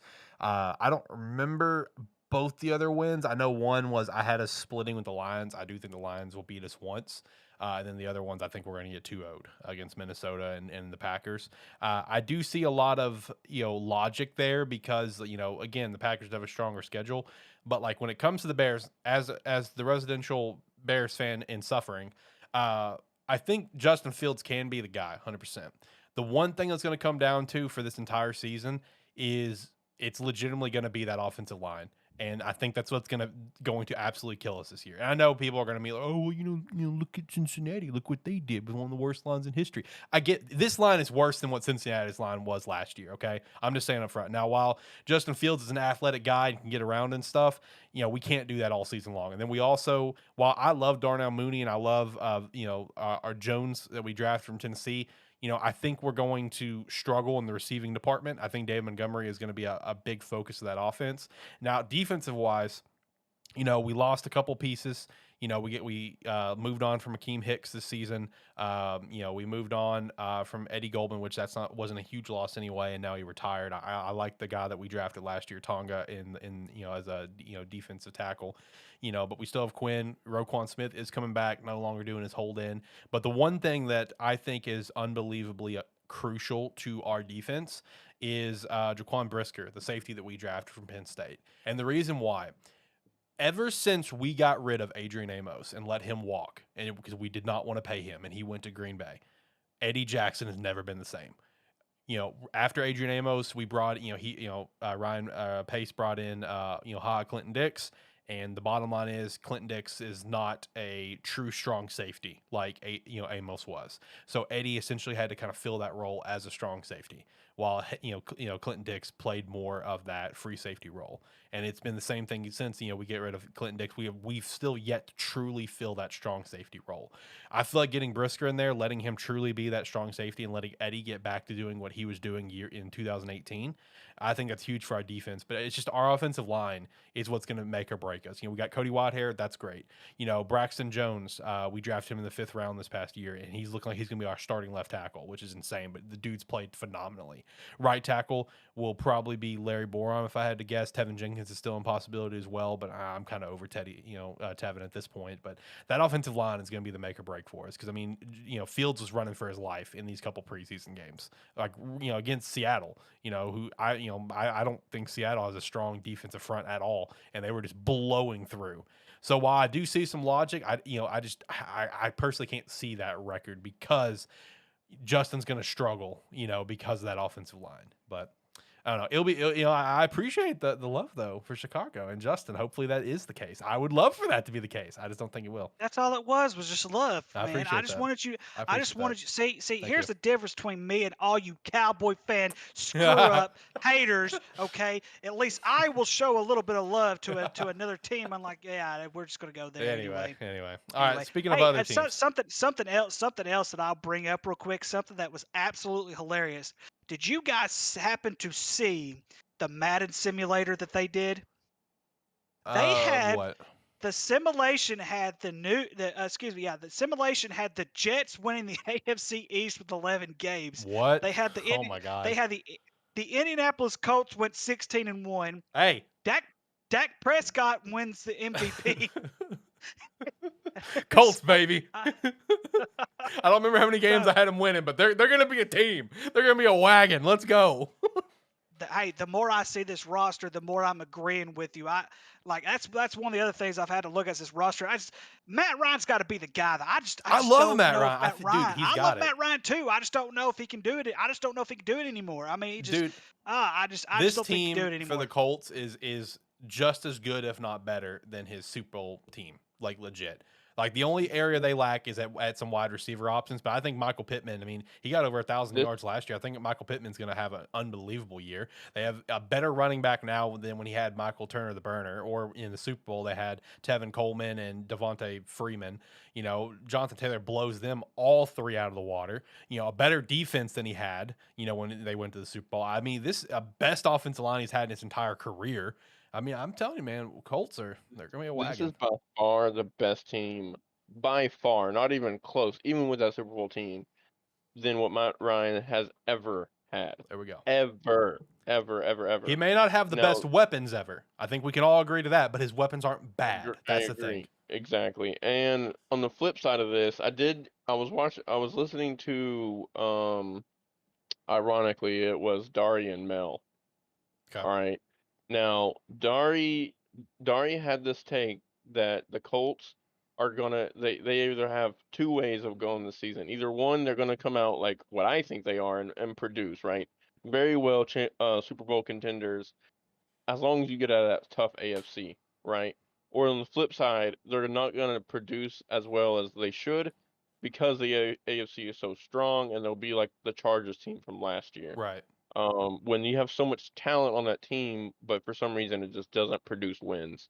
So we'll see, but I do agree the Colts are a wagon. I mean, on paper, they're a top 5 team, if not higher. And then going back to the Bears thing, since I really didn't get to chime in there, Ricky, I agree with you. With that schedule and how it fits out, I can definitely see it happening.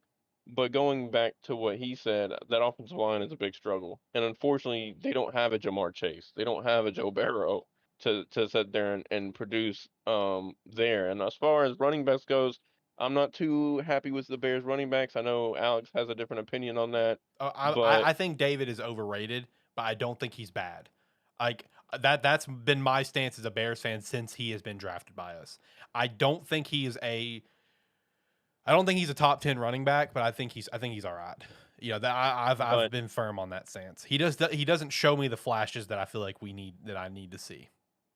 But I will say, if they end up going 12-5 or 11-6 and competing for that division championship, Justin Fields will have to be in that MVP conversation to do so. Oh, for sure. Ricky, I feel like you're pulling up stats. Are you pulling up stats? I think you're pulling up stats. I am pulling up stats. I'm trying to pull up David Montgomery stats, aren't you? I'm like, yes, I'm having to pull it because I'm like, wait a minute, maybe I'm just looking at this a little. I mean, he's not a bad running back. I think he's just overrated. I don't think he's, this top 5 running back that Bears fans seem to make him out to be, because Bears fans do. I mean, trust me, I'm on Bears Twitter. Like, we make him out to be like he's like a fucking Jonathan Taylor or Derrick Henry, and I'm like, guys, relax. He's okay. If we're talking just strictly Bears running backs, he's not even better than Matt Forte. Matt Forte was landslides better than him. Like, he's not bad. I just don't think he's amazing. I think he's just okay. I'm not sold on him. Look at it, but here's the thing though, Alex. He played in 13 games last year. Yep. Because wasn't he injured at the end of the year? Yeah, I believe it was either the middle or the end, one of the two. So he would have broken. He'd easily broken 1,000 yards. I mean, the year before he broke 1,000 yards.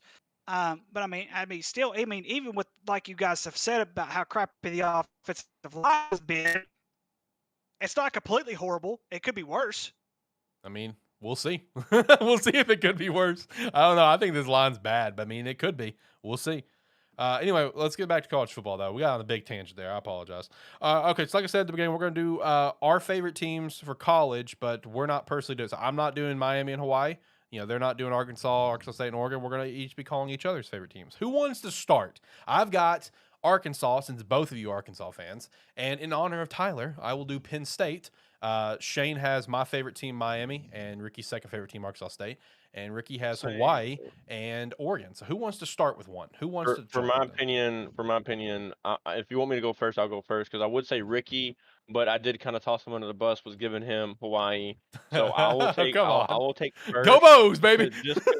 Just because on the benefit of this, I want Alex to go last, because I want Arkansas to be last as we close up the show. Oh, come on! So, yes, I kind of get the shit into the deal with going first. You son but of a bitch. Also get to listen to you praise Arkansas for the last 10 minutes of the show. Oh, you'll so be in for I'm a all shock for then, that. bud. Let's get to it. All right, so I'm going to start off with Arkansas State, which I think is a much tougher situation as the two teams I have, which is Arkansas and Miami, or I mean Arkansas State and Miami. Week 1, Grambling State. It is at home against in Jonesboro. Me personally, just by what I've seen from Arkansas State, it could be very well a toss-up game. So I'm going to give it to Arkansas State because it's at home. Stop. Okay, all right, dude. We're not doing this. Arkansas State's gonna blow them out by 50 points, and I'll put Look, money dude. on that. Grambling? Grambling is Dude, horrible. Grambling, as bad as they've seen, they've looked pretty good. They've had glimpses. Okay, they've had glimpses. They beat who they beat last. They beat a pretty decent team, a pretty good team last year. I don't know, I forgot who it was, but I am gonna give it to Arkansas State. Week 2, Ohio State. I think that's a loss. Memphis, I think they're better than what people give them credit this year. That's a loss too. Old Dominion, that's a win, starting off 2-2. Losing in Monroe, that's at home, but I still think losing in Monroe is going to be better than Arkansas State right now. So that's a loss. James Madison, loss. Southern Miss, win. Lafayette, win. South Alabama, win. UMass, win. Texas State, loss, and Troy, loss. So going through real quick, that's win, loss, win, 2-2. I think I had them at what 6-6, 7-5, if I'm not mistaken, somewhere around there. Okay. Now do you want me to go straight into Miami, Yeah, or go do you ahead. want to do? Go ahead. Oh, okay. Yeah, go ahead. So going with Miami, I don't even know that first team that they're playing. BCU. Betham Cookham. Bethlehem Cookham, okay, win. Southern Miss, win. Texas A&M, just because I despise Texas A&M, I'm gonna give it to Miami. I think they can do it. Texas A&M pays billions and billions of dollars to go 7-5. Starting off 3-0 for the Hurricanes of the U. Middle Tennessee, that's gonna be a win.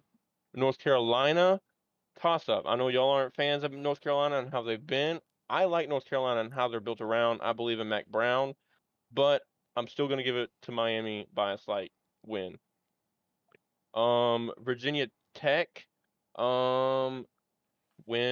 Duke, even though I like Duke as far as football wise, hate them in basketball, but that's gonna be a win. I think the only really losses they have here is the last 3 weeks: Georgia Tech, Clemson, and Pitt. I think those can be kind of a toss-up games. I'm gonna give them a loss against Clemson.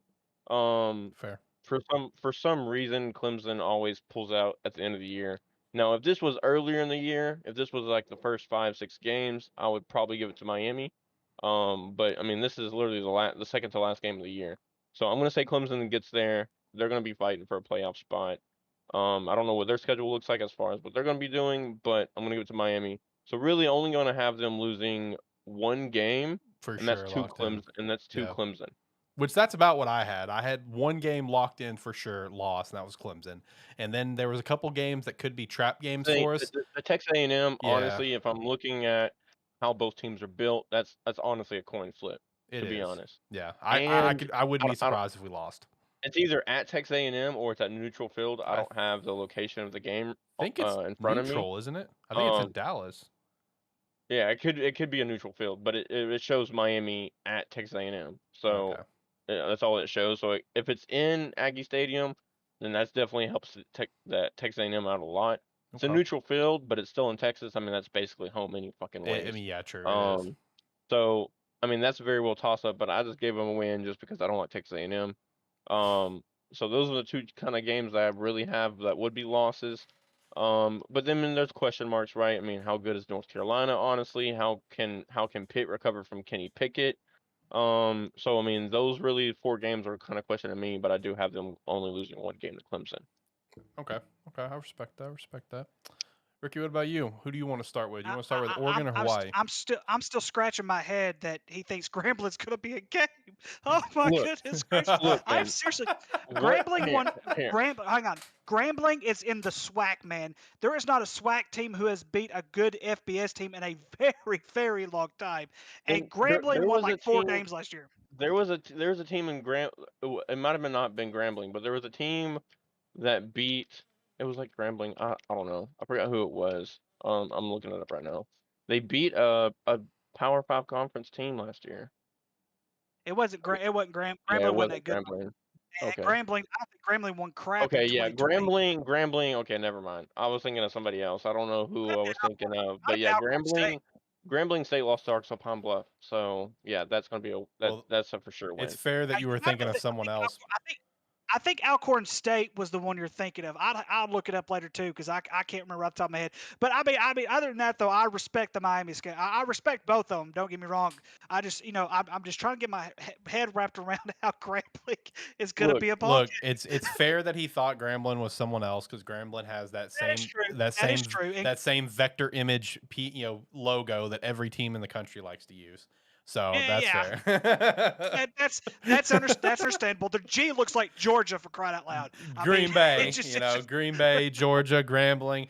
There's at least I think 2 other schools in college alone that have that logo too in like lower divisions. I don't know what, but that and like the Broncos current their symbol that's used a lot in like high schools and a few other things. There are just those certain logos that just get reused a lot. That's just one of them. Anyway, Ricky, what about you? Who do you want to start with? Oregon or the Bows? Go Hawaii. I'll start with the Bows There we because go. the Bows, that H, of course, I've mentioned Hoxie before. Hoxie up in Yeah, Northeast yeah. Arkansas. They use the same H. It's pretty freaking cool. Not gonna lie to you. So Hawaii's gonna struggle this year, unfortunately. Yeah, I know. And I'm sorry for this. I know. So Vanderbilt is one of the only games they have a chance to win, and they're not gonna win Whoa. that one. Vanderbilt's gonna beat them. And so I'm sorry, man. I gotta give Plus more love to 250 Vanderbilt. money line, baby. Go hammer that for the Bows. Man, so Vanderbilt lost. Wow. Western Kentucky lost. Wow. At Michigan lost. That's fair. Home against Duquesne, that'll be a blowout. Hawaii, that'll be one of Hawaii's wins. At New Mexico State could be a toss-up. I'm going to give it to New Mexico State. They suck. What San do you Diego mean? State's also away. Nevada, they've been sinking, but Hawaii is even worse. Loss. At Colorado State, definitely a loss. Wow. Wyoming, loss. Wow. Fresno State, loss. Utah State, loss. They'll beat UNLV because UNLV is horrible. And I'll go ahead and give them the win at San Jose State. You better, because that's where our quarterback transferred to. Okay, you talked me into it. 2-10. Wow, 2-10. come on. So, give Timmy Chang some chance here. We're not going to be that bad. Look, New Mexico State stinks. Come on. Okay. They are bad. Okay. They are pretty bad. So we'll say, I'll say 4 wins, 4-8. That's a little bit more respectable, but because I'm thinking I have them going like what? They're not beating Vanderbilt. They're beating Vandy this weekend. Book it. They are not beating Vanderbilt. And they're going to beat Western Kentucky too. I don't like this Okay, segment. hold your horses, okay? Kentucky finished second in the East. That's not going to fucking But they lost the greatest quarterback in college football history. So what now? Yeah, that's what I thought. They lost their Joe Burrow. Oregon, however, could be a little bit interesting. I don't know if you guys know this, but Georgia ranks from if I read the statistic correctly, Georgia ranks 122nd in the nation when it comes to return proficiency, which means from their returning starters or from their returning roster from last year, they rank 122nd. So Georgia is going to have a little bit of a newer look this year than what they did from last year.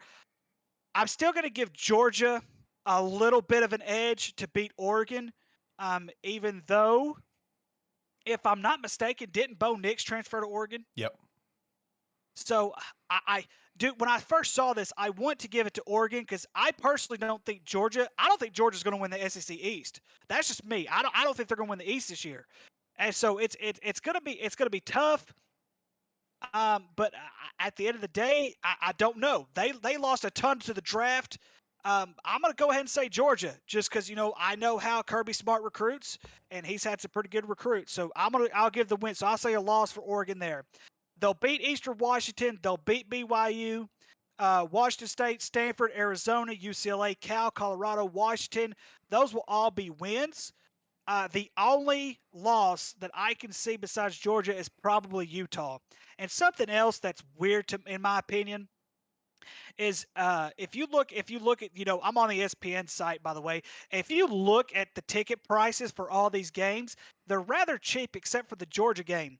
Which one do you think is the second most expensive game out of all the games that are on their Is it schedule? Oregon State?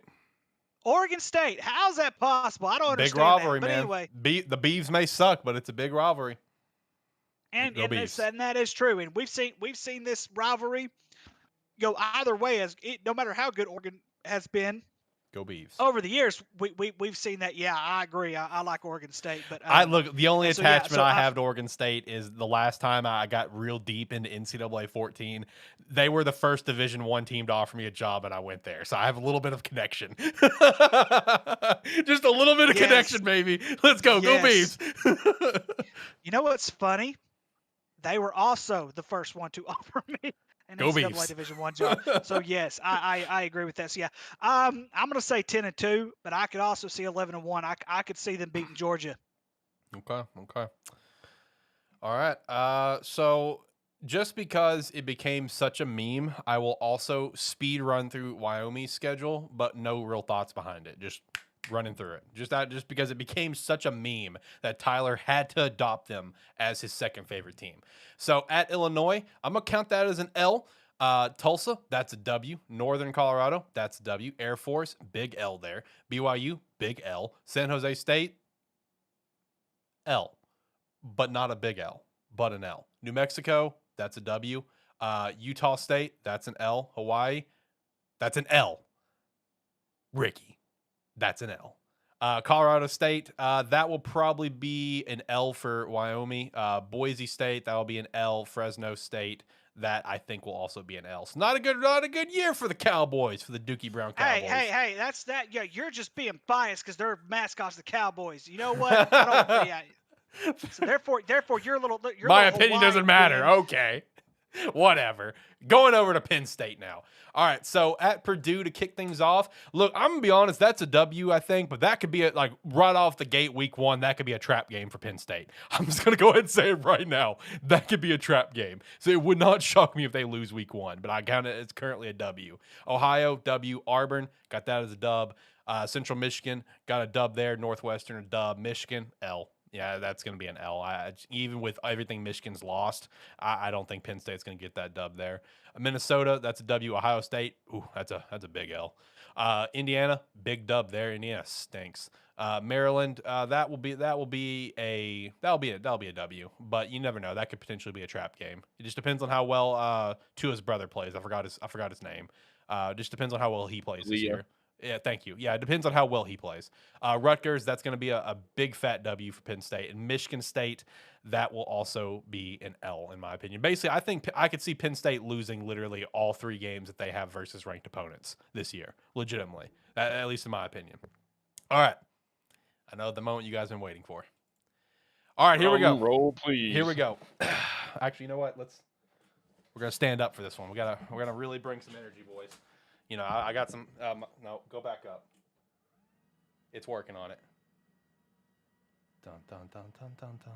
All right, here we go. My Alex Light's opinion on the Arkansas Razorbacks 2022 schedule. All right. Cincinnati, L. South Carolina, L. Missouri State, L. Texas A&M, L. Alabama, L. Mississippi State, L. BYU, L. Auburn, L. Liberty, L. LSU, L. Ole Miss, L. Missouri, L. Hitting the music, boys. We're going to finish up the show. Last thoughts. Let's get out of here. He couldn't bear it, dude. Hey, you know what? Hey, does Florida State play Miami this year? No, yeah, we play Florida State. Yeah, they every year. do. Yeah. Go Florida State. Man, fuck you. All right, hold on. Listen. I only went that off because you are disrespecting the Bows. We're beating Vandy this weekend. All right, here's my actual predictions. Here's my actual prediction. All right. Cincinnati, I think that's a dub. I think Cincinnati has lost too many of their key pieces. That's the bottom line. South Carolina, I see that as a W, but that's a trap game. 100%. That is a trap game. No doubt in my mind. If you guys lose week 2, I will not be shocked in the slightest. Missouri State, that's a fat W. That's a fat dub. Texas A&M, also, that's going to be a close game. I think you guys are going to get that dub. You know, even though we all can agree, I think Texas A&M is overrated. I think you guys are going to get that dub. Alabama, I heard Forrest's prediction. I heard that. And I gotta very much disagree. I think Alabama's just gonna. I understand it's at home for you guys, I think and they're going to have way too much. I think Alabama's gonna smoke you guys up front. I mean, when I say smoke, I'm not saying, oh my god, it's gonna be like 50-something to 7, but I mean, they're gonna beat you by a couple scores. Like, I mean, I do firmly believe that. I mean, if it's a close game, man. I think it'll be respectable. I mean, yeah, I don't think it'll be like 50-something to 7, but I mean, it'll be all right. But I mean, that's an L. Mississippi State. Forrest brought up a decent opinion about that potentially being a trap game for you guys, and I could see that too. I think that will be an L though. I mean, not an L. I think that'll be a W. I don't see you guys losing that game, but I do see his point. I think it's a very valid point. BYU, I know this is one that you guys had like kind of talked about, like you two here on this show about it potentially being a trap game. I don't know. I understand it's tough to play there, but for the last like few years, I personally believe BYU is so stupidly overrated. Stupidly overrated, in my opinion. I think it was last year or the year before, they ended up getting up like number 10 in the nation just because other teams happened to lose. And then the moment they play, I think it was Coastal Carolina, they got the shit beat out of them. And that's with their future number 2 overall pick, Zach Wilson. I mean, I just think BYU is overrated. I don't think that's actually going to be a close game. I think you guys could beat them by at least a couple scores. So that's a dub there. Auburn dub, Liberty dub, LSU. I see that one as a W as well. Ole Miss, I think losing Matt was a big loss. Legitimately, I really do. I don't think that Ole Miss offense is anything really without him personally. So we'll see what Ole Miss does this year. I think that will be a W for Ole Miss. But at the same time, with Ole Miss, you never know. I mean, you never know with Ole Miss. And then Missouri, that's going to be a W as well. Missouri stinks. So, I mean, really, I see at least 3 games that I think could be losses. Those being obviously Alabama, I got that locked in, Texas A&M, and South Carolina. Those are the ones like basically at the start of the year before your bye week, on October 22nd, that I see potentially, you guys dropping some L's on, just depending. Only one for sure. I'm like, that's a lock. That's a lock. That being Bama. So that's not too bad. Not too bad. I wish it was L's across the board though. For your disrespect to the Bows, so disrespectful. Never doing this segment again. We're On the flip side, though, I give Miami an 11-1 season. Thank you, Shane. Thank you, Shane. At least you have some respect, Ricky. It's Hawaii. They're out in the middle of nowhere. Leave them alone. The Bows are going to be okay. They're going to win like 6 games. There are still people who believe Hawaii is outside of Florida. I mean, come on, people. Do you know where they are? That guy in my Sunday school brought up a great point on why he will never go to Hawaii. Hey, they got a beautiful campus. Why? What's keeping them from doing it again? They got a beautiful campus. And Aloha Stadium is getting renovated right now. So big shout out to that. I did see some news with Hawaii that they're also adding on like X amount of extra seats to the current facility they're playing at, which got me kind of worried. Where I'm just like, please don't tell me you're planning on just staying there, because that's a little dump. Can we get back to Aloha Stadium? That's where it was magical. Because Aloha Stadium's getting a complete revamp right now. It's been under construction for like 2-3 years.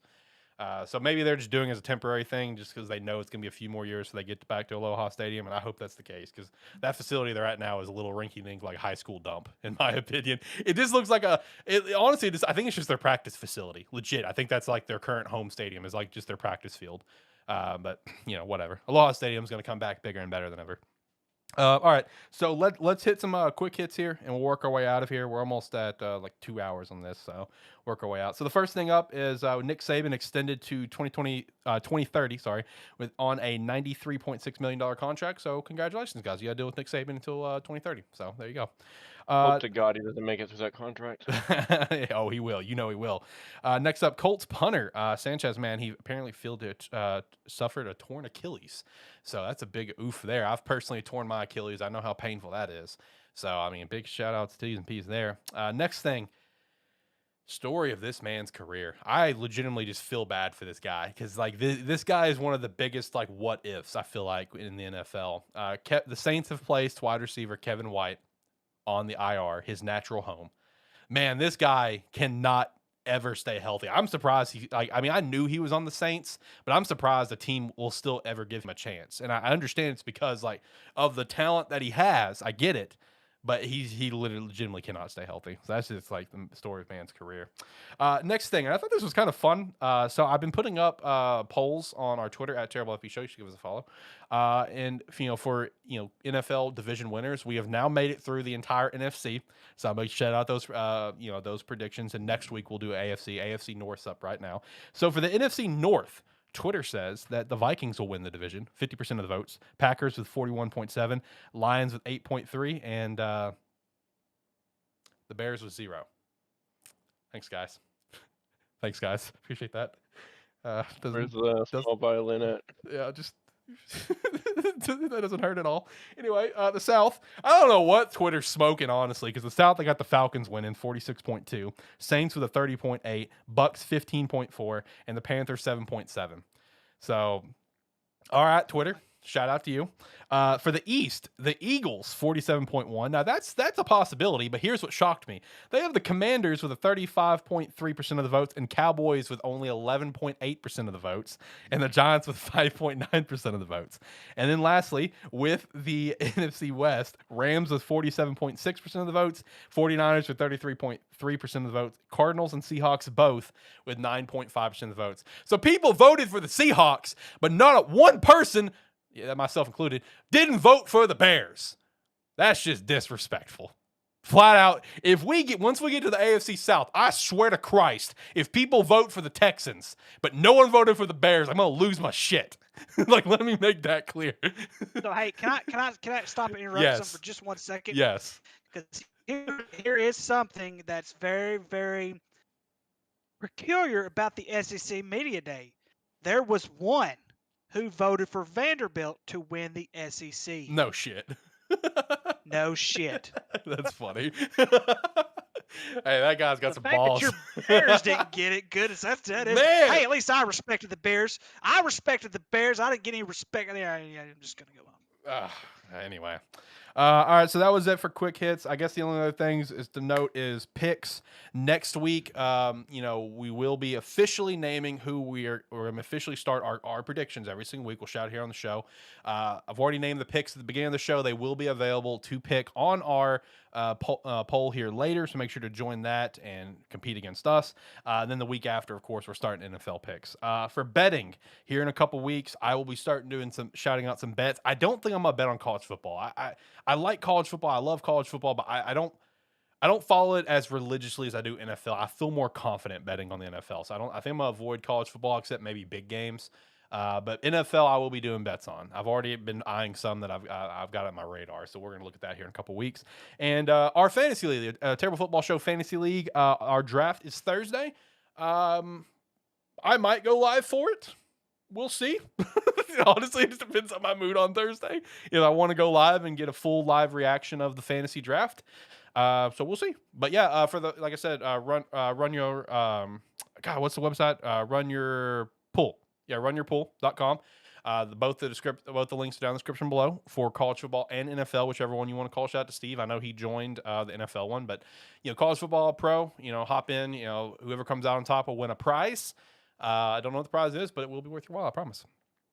Join the Discord. Shout out to Wayward Beard Company, officially reaching that sponsorship. Excited for that. Promo code SparkE3 for 10% off.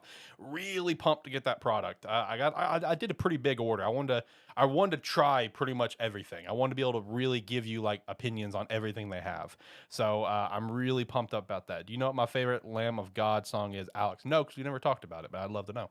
I'll shout out to other sponsors like Rogue Energy on the screen here. Promo code SparkE3 for 10% off, or promo code ROY03 for SparkE3 for 10% off as well.